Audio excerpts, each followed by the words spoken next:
Bonjour les amis, il n'y a pas à dire sur les événements israéliens, sur l'attaque du Hamas contre des civils désarmés, sur les massacres de masse.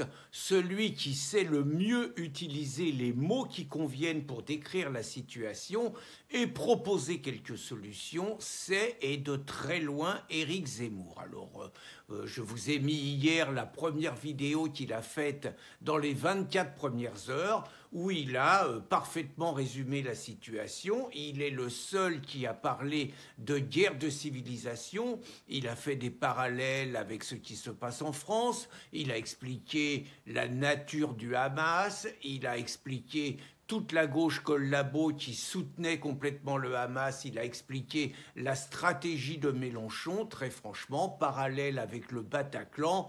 Éric exceptionnel, et il a fait, je crois, sur sa vidéo, 500 000 vues. Donc c'est le Éric Zemmour qu'on aime, c'est le Éric Zemmour tel qu'on le retrouve quand il nous a fait vibrer pendant toute sa campagne présidentielle, qui, je le répète, selon moi, a été la meilleure à laquelle j'ai assisté de toute ma vie. Et il a fait hier, il était l'invité de Christine Kelly, c'était du souvenir, hein.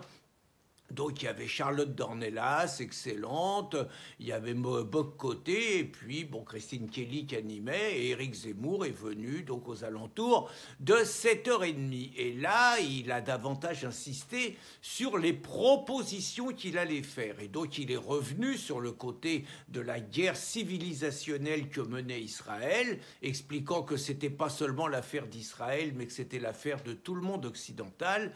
Et donc il a fait une référence à la guerre de civilisation telle que l'avait décrite Samuel Huntington au lendemain des attentats du 11 septembre. Et je voulais juste vous citer une anecdote sur cette guerre de civilisation. C'était en 2006 et j'étais dans un débat à Marseille avec le grand philosophe laïque, paraît-il, le pape de la laïcité, Henri Peña-Ruiz. Il y avait au moins 500 personnes dans la salle, j'étais à la tribune avec Michel Vianès. Comme d'habitude, Peña-Ruiz avait fait des grands numéros de claquettes sur la philosophie, sur la laïcité et tout, sans jamais dire un mot sur l'islam et quelques saloperies sur le catholicisme. Et je l'avais repris à la tribune en expliquant que quand même on ne pouvait pas tout à fait renvoyer les trois religions dos à dos aujourd'hui et que celle qui attaquait le plus la laïcité, j'en restais là, c'était quand même l'islam, c'était les disciples d'Allah. J'étais revenu sur 1989 et sur toutes les présences de voile et tout. Et Peña-Ruiz, pas content du tout, m'avait dit que j'étais un adepte du conflit des civilisations de Huntington et que c'était pas bien et que j'étais pas digne d'être un laïc. Donc ça avait jambonné, on s'était engueulé dans le taxi qui nous ramenait ensemble et tout. Donc pour vous citer cette anecdote, aujourd'hui, je suis convaincu que Peña-Ruiz, qui a affronté Zemmour plusieurs fois avec toute la mauvaise foi dont il est capable, continuerait à expliquer que la théorie du choc des civilisations est une théorie raciste.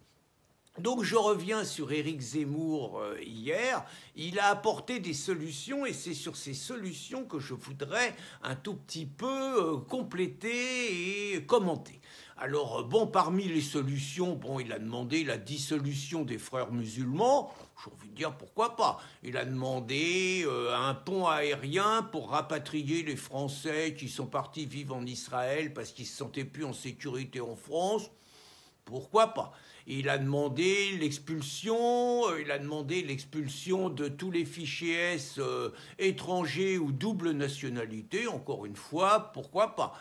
Il a demandé qu'on arrête le soutien financier par l'Union européenne et par la France à l'autorité palestinienne.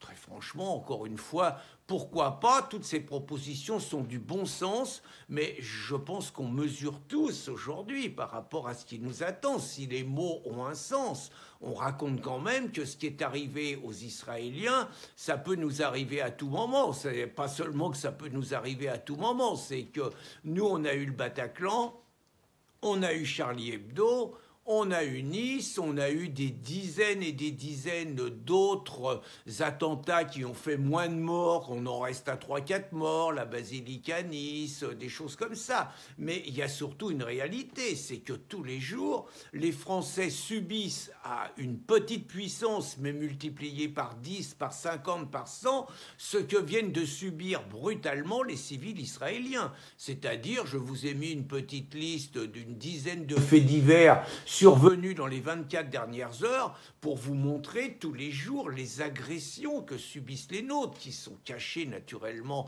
par les médias et par les politicards qui en sont responsables, et la nature de ces agressions et l'identité, l'origine des coupables. L'origine des coupables, c'est les mêmes qui, dans les quartiers, soutiennent le Hamas, dont ils n'ont rien à foutre par ailleurs, qu'ils connaissent à peine, mais ils soutiennent tout simplement le Hamas parce que c'est la cause musulmane, c'est les soldats d'Allah, ils ne peuvent pas saquer les juifs, ils ne peuvent pas saquer les infidèles, et ça leur convient parfaitement.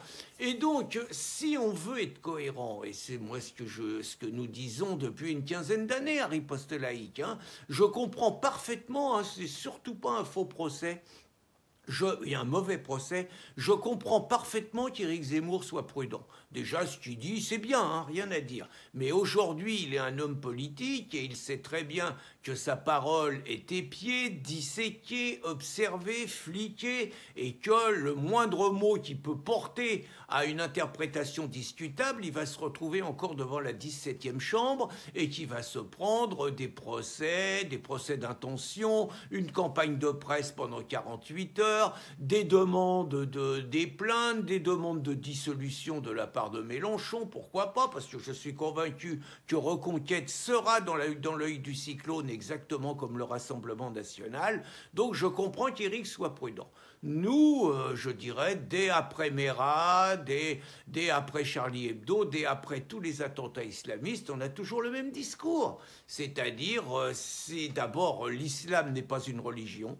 L'islam n'a pas à profiter des lois de la laïcité qui autorisent, qui imposent la liberté religieuse de tous pour imposer quelque part son dogme en France. L'islam n'est pas une religion, l'islam est un projet politico-religieux hégémonique, totalitaire, de conquête, génocidaire, qui n'a qu'un seul objectif depuis 14 siècles, c'est importer le grand califat par la guerre ou par la ruse dans tous les endroits du monde. C'est pas compliqué à comprendre. On va dire que l'islam, c'est comme un espèce de nazisme, mais c'est un nazisme qui a un alibi religieux. Parce que c'est intéressant, on interdit aujourd'hui le nazisme. Moi, ça me dérange pas. Mais si le nazisme avait un habillage religieux, alors est-ce que ça veut dire qu'au nom de la liberté religieuse imposée par nos lois, il faudrait autoriser le nazisme? Vous voyez, c'est pertinent. Et donc, si l'islam nous fait la guerre, et je crois qu'il faut avoir un seau sur la tête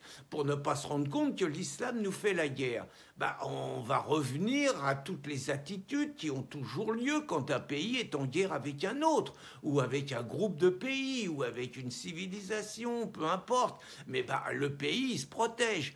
Donc la première chose, est-ce qu'on accepte que les mosquées, dont il faut rappeler quand même ce que disait Erdogan, avec les citadelles, nos casernes, nos soldats, etc., etc. Est-ce qu'on accepte que les mosquées qui véhiculent le message guerrier de Mahomet en France puissent continuer en toute impunité, d'abord à nous défier par leur présence et leur visibilité, et d'autre part à permettre aux musulmans de se regrouper tous les vendredis autour d'imams qui leur prêchent la bonne parole, à savoir, officiellement quand il y a du monde, évidemment, ils se la jouent soft, et quand les musulmans sont entre eux, on sait très bien ce qu'ils se disent. Donc moi, la première chose à faire qui me paraît évidente, c'est la fermeture de toutes les mosquées en France. La deuxième chose, est-ce que quand on est en guerre, on accepte que l'ennemi se balade avec son uniforme dans son pays? Décodage de ce que je dis. Quand on est en guerre avec l'islam et quand l'islam nous fait la guerre, on interdit les voiles, on interdit les camis, on interdit les abayas qui font en parler à l'école en ce moment, et on interdit les djellabas. C'est le minimum. Et le premier qui nous fait une provocation, qui défie les lois du pays en voulant nous imposer ça, on l'arrête, on le met en prison et on l'expulse. Il y a 57 pays musulmans, c'est pas compliqué. Troisième chose, si on est en guerre, est-ce qu'on autorise le financement du culte par les boucheries halal qui quelque part financent l'islam et l'islam finance un tout petit peu le terrorisme. Donc est-ce qu'on autorise ça? Est-ce qu'on interdit, est-ce qu'on autorise une viande communautaire qui a quand même légèrement des objectifs financiers? On interdit, c'est pareil, on ferme toutes les boucheries halal. Et puis quatrième chose, si on est en guerre, est-ce qu'on autorise des collabos, véritable cinquième colonne de l'islam en France, à soutenir? On a vu Mélenchon, on a vu NPA, on voit les indigènes qui eux sont carrément la cinquième colonne en France, on voit la Jeune Garde qui organise une manifestation de soutien au Hamas dans les rues de Lyon. Darmanin l'interdit, la manifestation se tient, il y a 2-3 charges gentilles, personne n'est arrêté. Si on est en guerre, on dissout les collabos, on leur prive de tous les moyens d'existence. Ça veut dire au niveau des insoumis, ils sont démis de leur mandat exactement comme on a démis de leur mandat les députés communistes qui ont soutenu le pacte germano-soviétique. On les vire de toutes les mairies qu'ils ont, de tous leurs postes de conseillers généraux, régionaux. Les comptes sont bloqués et les chefs sont mis en tôle. Enfin, je sais pas, c'est comme ça que ça se passe quand un pays fait la guerre et qui veut gagner la guerre. Et bien sûr, plein d'autres mesures qui accompagnent tout ça. Alors vous allez me dire, oui, mais si on fait ça, c'est la guerre. Mais la guerre, elle est là, les amis. La guerre, elle est là et ce sont les autres qui nous la font. Alors quitte à ce qu'il y ait une guerre, autant la faire et autant se donner les moyens de la gagner. Mais pour la faire et pour se donner les moyens de la gagner, il y a juste un petit détail à ajouter, c'est que il faudra changer de gouvernement et se débarrasser au plus vite de tous les collabos pro-palestiniens et pro-immigrationnistes qui aujourd'hui mènent la France à sa ruine et à sa destruction. Bonne journée les amis!